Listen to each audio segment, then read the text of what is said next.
Ahoy there and welcome. Spoilers ahead for episode 4, and I'd like to skip ahead and give my opinion right away. And this is the best episode by far so far, and that is a good trend. In this episode, we continue to see how Halbrand and Galadriel deal with being trapped on Númenor. We see how Elrond finds out about what the dwarves are hiding in Khazad Dum. Arondir is released to cause havoc, probably amidst the refugees at the watchtower, and this time the Harfoots were given a little bit of extra time to reach their next destination.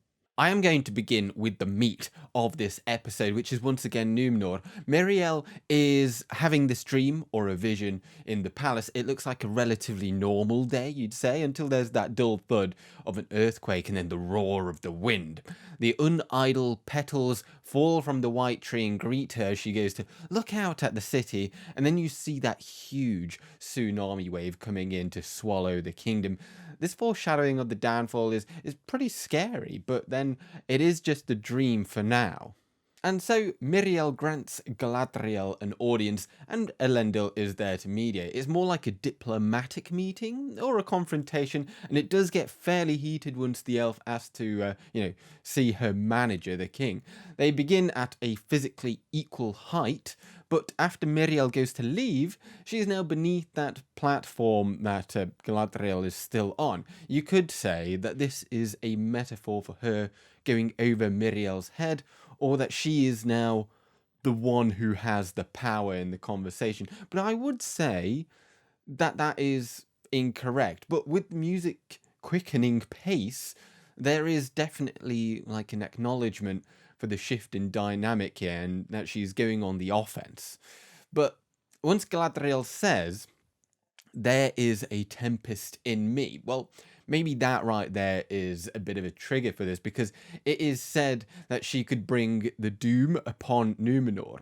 And a tempest is, of course, just a violent storm, one that you might find at sea with high waves. In fact, this same analogy is used when Pharazôn is told by his son that we may have a bit of a squall on our hands, meaning that perhaps the descent caused by the likes of Tamar is perhaps another threat of the incoming tides.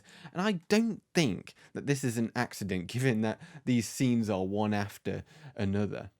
After getting locked up, Halbrand teaches Galadriel the magic of logic, to aid her in her troubles, before she beats up 4 dudes and climbs up at the tower to see Tar Palantir while smashing a priceless window.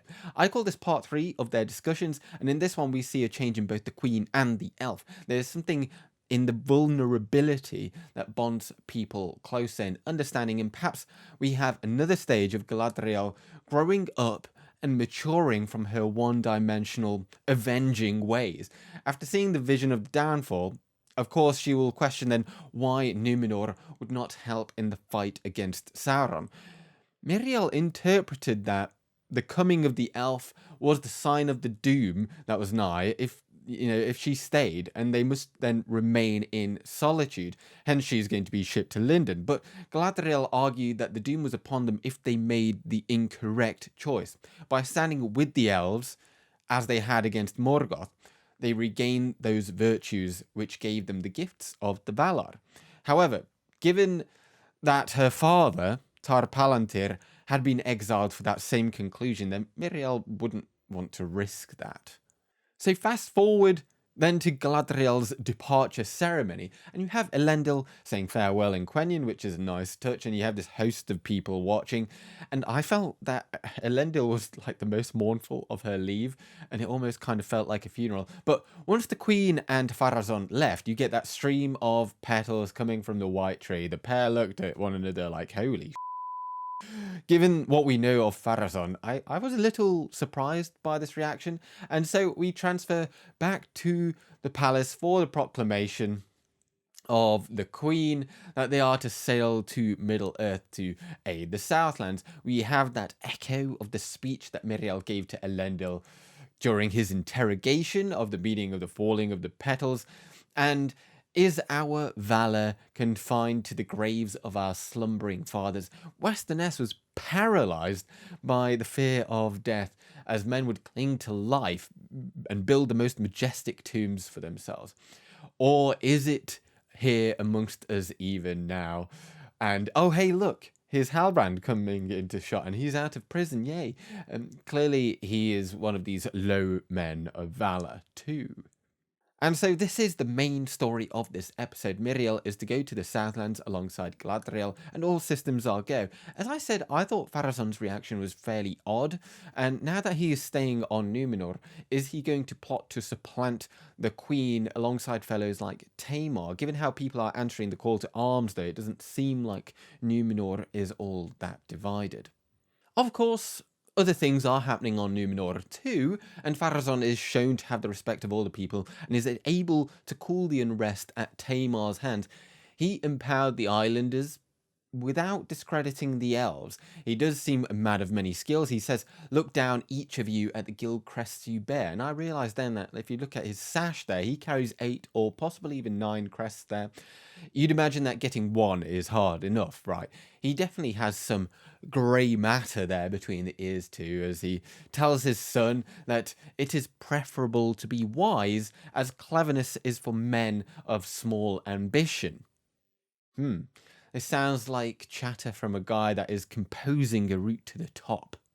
His son Kemen doesn't seem like he has an ear for all these plots and plans of his father yet, but he makes a couple of attempts to smooth talk Eärien before taking her out for dinner. I do wonder whether this is a ploy to spy on Elendil. Well, we shall have to wait and see.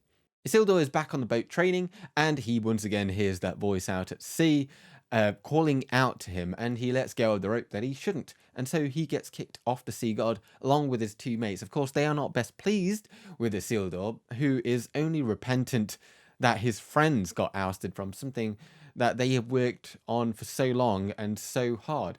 Judging by his chat with his sister, he wanted to go and seek west for Valinor, had it not been for this. And so when he volunteers to join the Middle-earth expedition, he is sacrificing his own dream to aid his brothers in arms for the greater good. And I think that we now have an answer as to who the female voice that is calling out to Isildur is. Now, Miriel said that there had been like a recent rebellion and that much was lost. I'd imagine that Isildur's mother had died during this, since his shipmate said that he'd been like snivelling after her, and that his brother Anarion, whom we've not met, as well as Elendil, had all gone west to try and seek potentially his mother. Perhaps they had all heard the voices in their head too and followed, because as Elendil said in the last episode, how the sea is always right. That's pretty interesting stuff, right? Let's move on to the Southlands. We meet Adar at last and witness this odd funeral for a injured orc. The other orcs carry out the dead, and after taking off their armor, we see that this is probably scavenged from Arondir and his comrades. Now, I'm not sure what to make of Adar's tears for the orc. The orcs were not loved by Morgoth nor Sauron. Now, if this is a tear, then it's only a tear for the realization that this takes him further from accomplishing his end goal of delivering a new order to Middle-earth. Now, Adar speaks Quenya and of Beleriand, which river they speak of. It's probably the river Sirion, the greatest river that flowed into the Bay of Valar. This is actually the same area that Treebeard spoke of in one of his songs to Merry and Pippin, although I don't think that the two would have crossed paths or anything. But, of course, it is odd that Adar would speak of the beauty of blossoms, and I do question if this is something that Sauron would actually say. And, well, he didn't seek for the complete destruction of the land. He became reflective at the beginning of the Second Age and only turned to darkness again once he felt that the Valar had abandoned Middle-earth. His new order, or his new world order, I should say, it wouldn't necessarily require for mass extinction, but for re-education, hence his words to Arondir. Meanwhile, at the watchtower, you have a lot of refugees that have gathered. Bronwyn says that every village from here to Orodruin had come, wherever here is. Orodruin is what would later be known as Amon Amarth or Mount Doom, so we know at least roughly where we are.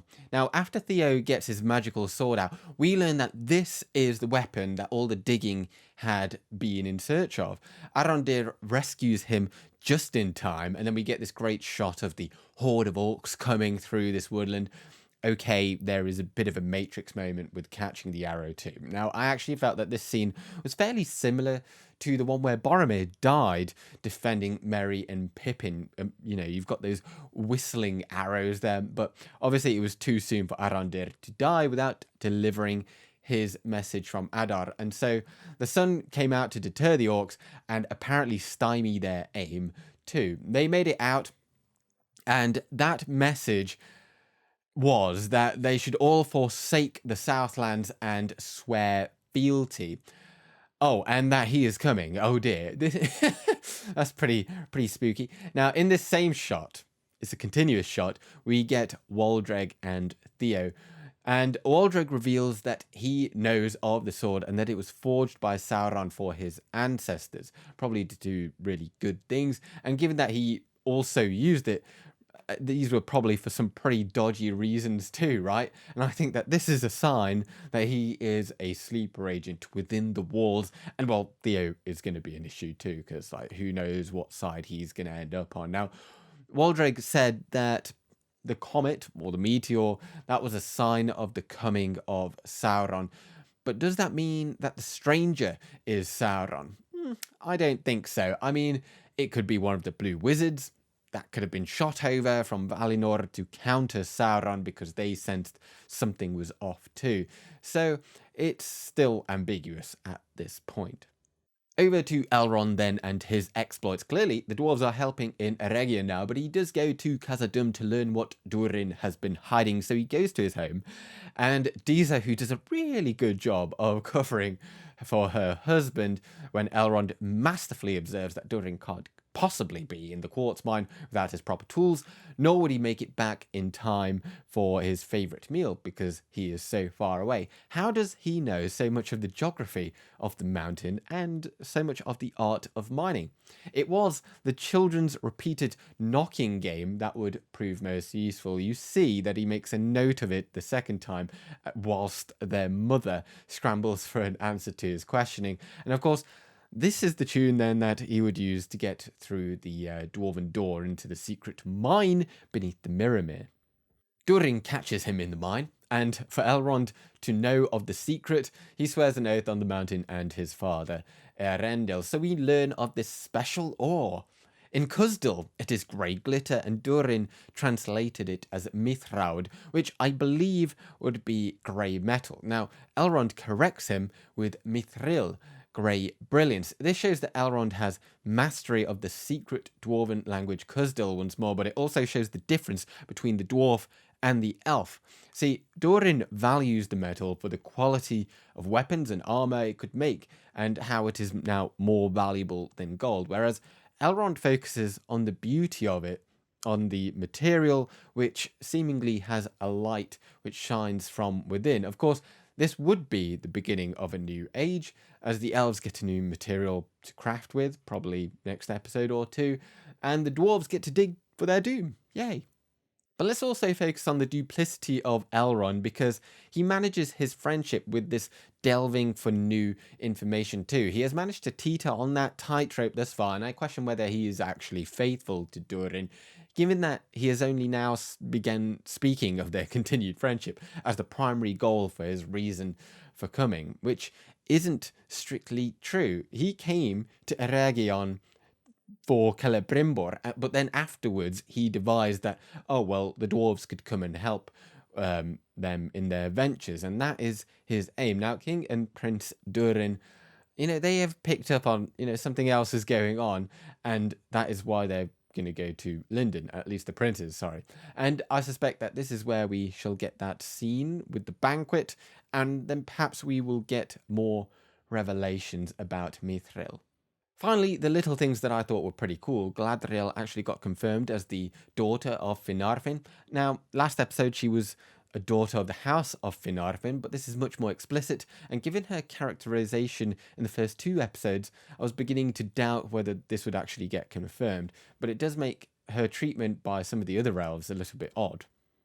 Miriel claims that only the location of one of the Palantiri on Númenor is known, and that is with her in the tower. However, lore aficionados will know that Elendil would take 7 seeing stones to Middle-earth, 3 to Arnor and 4 to Gondor, With this in mind, does Elendil still have the other 6 in his possession, or are they just in safekeeping somewhere?